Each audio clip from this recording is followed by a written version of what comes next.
नमस्कार दोस्तों, welcome back in channel stock technicals. दोस्तों इस वीडियो के अंदर हम टोटल दो कंपनियों के बारे में डिस्कस करेंगे, जो कि दोनों की दोनों कंपनियां हमें स्मॉल कैप देखने को मिल रही हैं। और सिमिलैरिटी ये है कि जब से कंपनियां लिस्ट हुई हैं, दोनों कंपनियों के अंदर हमें वीकनेस देखने को मिल रही है। तो वीकनेस के पीछे का रीजन क्या है और आगे चल के कंपनी हमें कैसी ग्रोथ दे सकते हैं, इसके बारे में भी हम बातचीत करेंगे।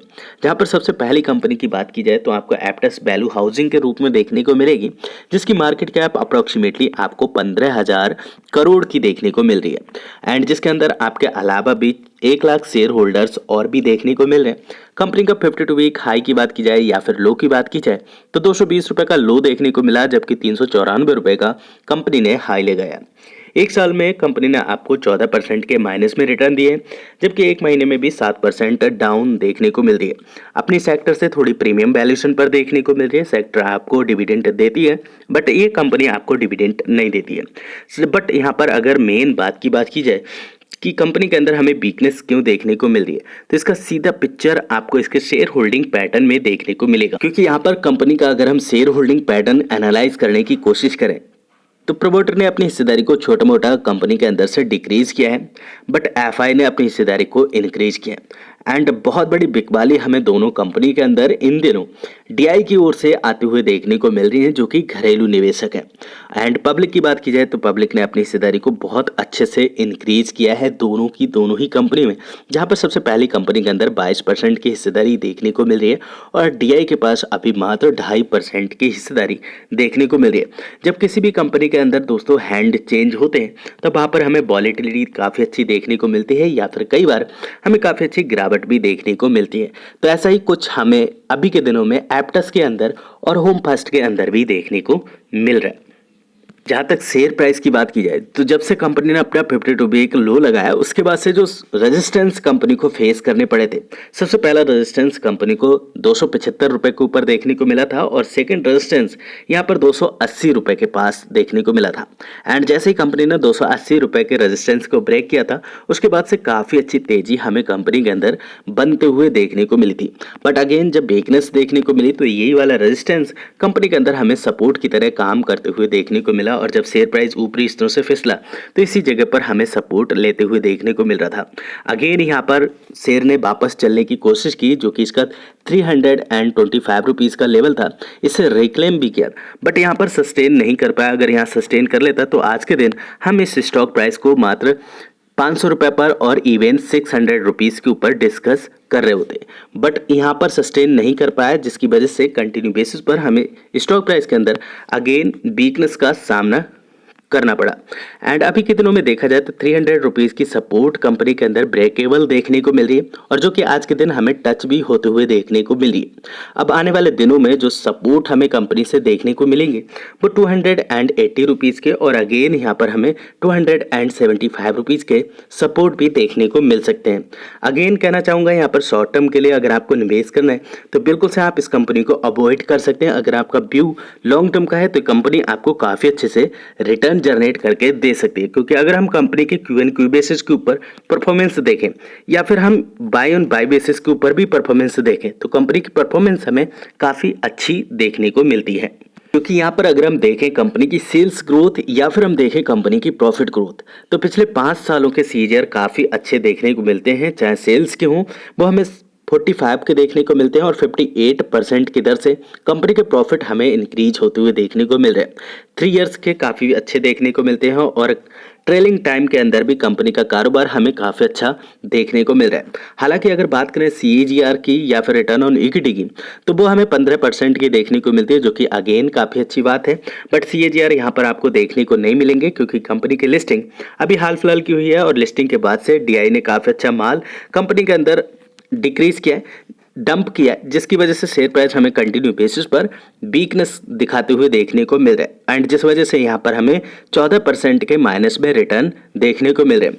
कंपनी अगेन कमबैक करेगी और ये रिटर्न हमें 30% के सीएजीआर और अगेन हमें 40% के सीएजीआर के साथ में ग्रोथ कंपनी के अंदर देखने को मिलेगी। सेकंड कंपनी दोस्तों यहाँ पर आपको होम फर्स्ट के रूप में देखने को मिलेगी। अगेन ये कंपनी भी आपको स्मॉल कैप देखने को मिल रही है और सेम सेक्टर से देखने को मिल रही है और सेम कंडीशन में देखने को मिल रही है, क्योंकि यहाँ पर भी 52 वीक लो की बात की जाए तो 620 रुपए का देखने को मिल रहा है, जबकि कंपनी ने 1000 रुपए का 52 वीक हाई लगाया और अपने 52 वीक लो से वापस से चलना शुरू कर दिया है। बट ऊपरी स्तर से देखा जाए तो अभी भी हमें वीकनेस का सामना करना पड़ रहा है इस शेयर प्राइस के अंदर। एंड एक साल की बात की जाए तो यहाँ पर भी हमें माइनस में रिटर्न देखने को मिल रहे हैं, जो कि अप्रोक्सीमेटली 11% से लेके 12% के। बट अच्छी बात यह है एक महीने के अंदर हमें 2% से लेके 3% के प्लस में रिटर्न देखने को मिल चुके हैं। एंड यहाँ पर मार्केट कैप 6700 करोड़ रुपए की देखने को मिल रही है। आपके अलावा कंपनी के अंदर 73,000 और भी शेयर होल्डर्स देखने को मिल रहे हैं। नो डाउट कंपनी ए भी हमें अपनी सेक्टर से प्रीमियम वैल्यूएशन पर देखने को मिल रही है। कंपनी ए भी हमें डिविडेंड प्रोवाइड नहीं करती है, तो दोनों कंपनियों में सेम सिमिलैरिटी हमें देखने को मिल रही है। दोस्तों यहाँ पर भी कंपनी के अंदर भारी गिरावट के पीछे बड़ी बिकवाली है, जो कि डीआई की ओर से देखने को मिल रही है। दोनों ही कंपनी के अंदर डीआई ने अपनी हिस्सेदारी को काफी अच्छे से डिक्रीज किया है, जिसकी वजह से शेयर प्राइस हमें कंटिन्यू बेसिस पर फिसलते हुए देखने को मिल रहा है। शेयर होल्डिंग पैटर्न की बात की जाए तो डीआई के पास में 40% से लेके 41% की हिस्सेदारी देखने को मिली थी, जो कि अभी घट के सितंबर के क्वार्टर में 6.5% से भी नीचे की देखने को मिल रही है।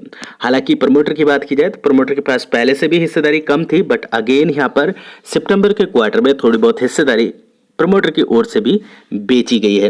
एंड साथ साथ बात की जाए यहाँ पर एफआई की, तो एफआई ने अपनी हिस्सेदारी को इंक्रीज किया है 9% से बढ़ा के यहाँ पर अप्रोक्सीमेटली 10% की हिस्सेदारी करते हुए देखने को मिल रहे हैं। बट अगेन यहाँ पर सोचने वाली बात यह है कि पब्लिक ने इसके अंदर बहुत तेजी से माल उठाया है। अगर पब्लिक की बात की जाए तो अभी के दिनों में 50% के लमसम हिस्सेदारी हमें देखने को मिल रही है। इतनी बड़ी उथल पुथल कंपनीज के शेयर होल्डिंग पैटर्न में क्यों देखने को मिल रही है? यहाँ पर रीजन है कंपनी की ग्रोथ और कंपनी की सेल्स। अगर हम इस कंपनी की भी सेल्स देखें पिछले 10 सालों में तो 85% के CAGR से इंक्रीज किए। एंड पिछले 10 सालों में कंपनी के प्रॉफिट ग्रोथ 64% से इंक्रीज हुआ। एंड जिस वजह से 41% की हिस्सेदारी यहाँ पर हमें DII लेते हुए देखने को मिले थे और बहुत ही कम समय में काफ़ी अच्छा प्रॉफिट बुक करके वो निकल भी चुके। अब अगेन यहाँ पर डीआई की हिस्सेदारी कंपनी के अंदर दोबारा से इंक्रीज होगी एंड उसके लिए कंपनी को थोड़ा बहुत भी यहाँ पर स्ट्रगल करना पड़ सकता है, क्योंकि जब तक कंपनी का शेयर प्राइस नीचे नहीं आएगा पब्लिक यहाँ पर बेचने वाली नहीं है। क्योंकि अभी के दिनों में देखा जाए तो पब्लिक के पास में 49% की हिस्सेदारी देखने को मिल रही है। एंड अगेन यहाँ पर अगर हम CAGR की बात करें, कंपनी ए भी हमें न्यू लिस्टेड देखने को मिल रही है, जिसकी वजह से यहाँ पर हमें CAGR देखने को नहीं मिल रहे हैं और देखने को मिल भी रहे हैं तो एक साल के अंदर हमें माइनस में 11% के रिटर्न देखने को मिल रहे हैं।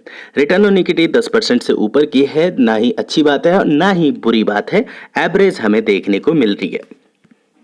अगेन दोस्तों अगर हम यहाँ पर भी इन्वेस्टमेंट रिलेटेड बात करें तो नो डाउट ऊपरी स्तरों से काफ़ी ज़्यादा डिस्काउंटेबल प्राइस पर देखने को मिल रहा है और यहाँ पर भी जो सपोर्ट हमें देखने को मिल रहा है, स्टॉक अपने प्रीवियस सपोर्ट के आसपास ही ट्रेड करने की कोशिश कर रहे हैं और जो कि इसका सपोर्ट अभी के दिनों में हमें ब्रेकेबल देखने को मिल रहा है। जिस तरह की कंपनी के अंदर हमें सिचुएशन देखने को मिल रही है, जिस तरह की बाजार के अंदर हमें सिचुएशन देखने को मिल रही है, अगर स्टॉक प्राइस आपको 700 रुपीज़ तक भी आते हुए देखने को मिलता है तो यहाँ से भी आप बाइंग कर सकते हैं कंपनी के अंदर और कंपनी को लॉन्ग टर्म के लिए आप होल्ड करने की कोशिश कीजिएगा। कंपनी ये भी आपको काफी मल्टीबैगर रिटर्न जनरेट करके देगी, बट हो सकता है शॉर्ट टर्म में आपको थोड़ा बहुत भी स्ट्रगल करना पड़ जाए। अगर दोनों कंपनी के अंदर आप निवेशित हैं, बिल्कुल से आप कंपनीज के अंदर होल्डिंग अपनी इंक्रीज मत करना जब तक शेयर होल्डिंग पैटर्न के अंदर आपको थोड़ा बहुत भी बदलाव देखने को ना मिले। जितनी क्वांटिटी है आपके पास में पेशेंस के साथ होल्ड आप कर सकते हैं। एंड अगर आपने फ्रेश एंट्री नहीं ली है तो 700 रुपीज़ से लेके आप 650 के बीच में हिस्सेदारी लेने की कोशिश कर सकते हैं। इन केस आपके मन में कोई भी क्वेश्चन क्यूरी है वो आप नीचे कमेंट बॉक्स में मेरे साथ शेयर कर सकते हैं। फिर मिलेंगे नेक्स्ट वीडियो में, तब तक आप अपना बहुत ढेर सारा ख्याल रखिए।